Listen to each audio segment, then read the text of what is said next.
تا ته ګاک ولاړ دی او د جمعې اذان یې در باندې وکړ،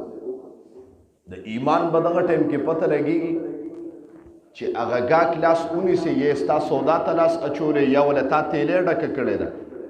یا وله تا څه ورکولو اذان یې در باندې وکړ او ته وله لاس ونیسي، یا تا له پیسې درکوي او پیسې ستا جیب ته راځي او ته پې باندې لاس بند کړي، ورته وایې چې د الله امر راغی زه خرید او فروخت نه کوم، حرام دی.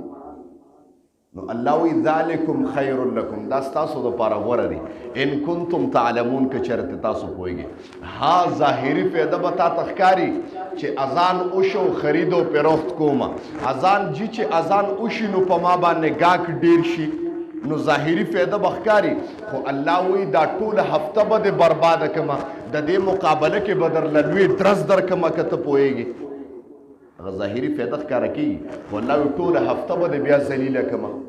الله وی ذالکم خیر لکم ان کنتم تعلمون. د جمعې متعلق محترمو دا خبره یاد ساتئ، د جمعې متعلق نبی علیہ الصلوۃ والسلام مبارک وفرمایل چې دا داسې مبارکه ورځ ده چې دا په سید الایام باندې یادېږي، په میاشتو کې بهترینه میاشت د رمضان المبارک ته. قرآن کې الله فرمایي شهر رمضان الذي انزل فيه القرآن، بهترینه میاشت په میاشتو کې د رمضان ده، ځکه الذي انزل فيه القرآن، الله وی یو مقدس کتاب مې پکې نازل کړی دی، پروازو کې بهترین ورځ، پروازو کې بهترین ورځ دا د جمعې ورځ ده. الله پکې د قرآن تذکره کړې ده او باقاعده سوره جمعه یو سورت مستقل په قرآن په دې مقدس کتاب کې ذکر دی، چې قرآن کې الله فرمایي یا ایها الذین آمنو، اے زما بندگانو، اے ایمان والو، اے د محمد رسول الله امتیانو، اذا نودی للصلاة من یوم الجمعة فاسعوا الى ذکر الله وذروا البیع. الله وی چې د جمعې اذان در باندې وشو، زما د طرف نه تا ته امر راغی خرید و فروخت و کاروبار بند کا بند کا بند کا. د دې وجه مې ولې بند کا ولې بند کا، د دې وجه تاسو ته الله وی کاروبار بند کا، فاسعوا فاسعوا فاسعوا الى ذکر الله، ما طرف ترا منډه کا، جمعات ته منډه کا، مدرسې ته منډه کا، مرکز ته منډه کا، ما رب ترا منډه کا. ذالکم خیر لکم ان کنتم تعلمون، دا ستاسو دپاره بهترینه ده. او که دا کار دې ونه کړه، راشه تا شاته بوزم، د بني اسرائیلو زندګۍ ته دې بوزم. بني اسرائیل داسې خلک وو چې زما رب پې یوم السبت د خالي ورځ یوه ورځ مقرر کړې وه چې هغه ورځ د طلوع آفتاب نه الله 24 घंटे عبادت فرض کړو، چې 24 घंटे به کاروبار نه کېږي، خرید او فروخت به نه کېږي، د الله نافرماني به نه کېږي، خبرې به نه کېږي، ډیلینګ به نه کېږي، بار به د خپل معبدخانې او مرکز نه نوځي. زما رب اعلان وکړ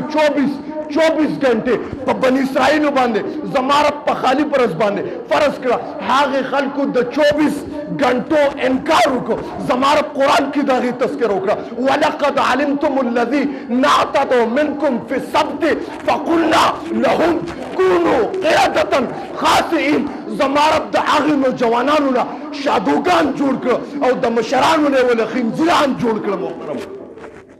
د نوجوانانو نه شادوګان جوړ شو او د مشرانو نه خنزیران جوړ شو. د 24 घंटो د عبادت نافرمانی وکړه نوجوانانو نه فکونو قردة خاسئین. الله وی د نوجوانانو نه مې ول شادوګان جوړ کړه، د مشرانو نه مې ول خنزیران جوړ کړه. تا ته ویم اے د محمد رسول الله امتی، تا باندې الله 2.5 घंटे دا فرض کړی دی چې کاروبار بند کړه، هغه باندې 24 घंटे بندو الله اسانی کړه. د محمد رسول الله برکت ته نو چې 24 घंटे کې نافرمانی وکړه شادوګان ته جوړ شو. تا ته هم که دا په 2.5 घंटो کې د وکړلو تخته باندې به د بدحالي تخته باندې د مرګ تخته باندې به د بدحالي کې ته پوهېږي. محترم دا خبره یاد ساته، الله به دې په دنیا کې مس نه کي، په تخته باندې به د الله مخ مسه کې. ګوره دا یو خبره یاد ساته، هغه یو بني اسرائیلو کې یو زنانه وه وفات شوه، ډېره نیک عمله وه، الله حسن هم ورکړی و، ډېره حسینه هم وه. خلک به د هغې تماشې له راتله او خلکو به وی دا حسن چې دی په دې باندې دا د عبادت نښې دي، د عبادت ته وجې نه الله حسن ورکړی دی. و چې کله وفات شوه و په تخته باندې سملوله مخې بدل شو. محترم مخې بدل شو، مخې تور شو، وجود او پړسېده چې بیا یې لامبولو کې ګرانه شوه اړول یې نشو کولی بیا الله یې مخ مسک وایي چې دفن که خلکو یې چې هلکه دا خو ډېره نیکعمله زنانه وه دا خو ډېره نیکعمله زنانه وه تاسو ته محترم چې نیکعمله به ها ښکاره کېږي خو که د الله د امر نافرماني دې وکړه نو الله وایي مخونه بدله مسه کړمه څنګه چې مې د بني اسرائیلو مسه کړي دي الله وایي داسې شکلونه به ستاسو مسه کړم الله دې موږ د دې نه وساتي شوق سره امین وایي الله دې موږ گویا چې په مرګ نه پس ته رسوایي نه وساتي هغه ډېره رسوایي هغه نه ختمېږي بیا محترم بیا خلک تر صدو پورې تر صدو پورې تر پوښتنو پورې هغه ذکر کوي یاره جي پلان کې چې په تخته باندې دا کار شو در صدو پورې بیا یادېږي جي که شران بیا بې عزته کېږي په هغه کې تاسو ته پته ده محترم یاره جي خدای ډېر په بد یاره جي د ډمې کوټې ته تللی او په هغې کې جي مړ شو د دې پلار جي د ډمې په کوټې کې مړ وي جي تر صدو پورې دا خبرې یادېږي تاسو ته پته د هغې وجه دا ده الله وایي چې زما د ګنټې دوتا باندې مې څه فرض کړي او د هغې نافرماني دې وکړه پته ولګېده هغه زنانه چې ګویا چې مړه شوه وایي پته ولګېده چې یو زنانه خوب کې ولیده ته خو ډېره نیکعمله ښکار په ظاهر بعضې کرت یو انسان ډېر نیکعمل ښکاره کېږي لیکن خلوت یې بدي ښه خلوت پېژنې یا واضحوالی په ظاهر باندې خو مولي صاحب ښکاره کېږي خلک وایي جي دا مولي صاحب دی په ظاهر باندې پټکې والے دی لیکن باطن یې ګندی محترم باطن یې ټیک نی خو د هغې پته بیا وروستو لګېږي د هغې پته بیا په تخته باندې او قبر کې لګېږي مونږ بعضې کرت الله ښکاره کړي او بعضې کرت یې الله پټ وساتي د څه وجې نه څه داسې کار یې کړي معمولي غوندې چې الله یې پټ وساتي وایي خوب کې چا ولیده ما ته وایي چې ها په ظاهر خو زه تاسو ته نیکعمله ښکارېدم لیکن زما باطن کې به ما بے حیايي او بربنده وای کور کې به زه بربنده ګرځېدم دا زما عادت و بے حیايي ورا کې د الله د امر نافرماني مې کړې وه ځکه الله زما په دنیا کې مخ پسه کو وجود راله وپړسو محترم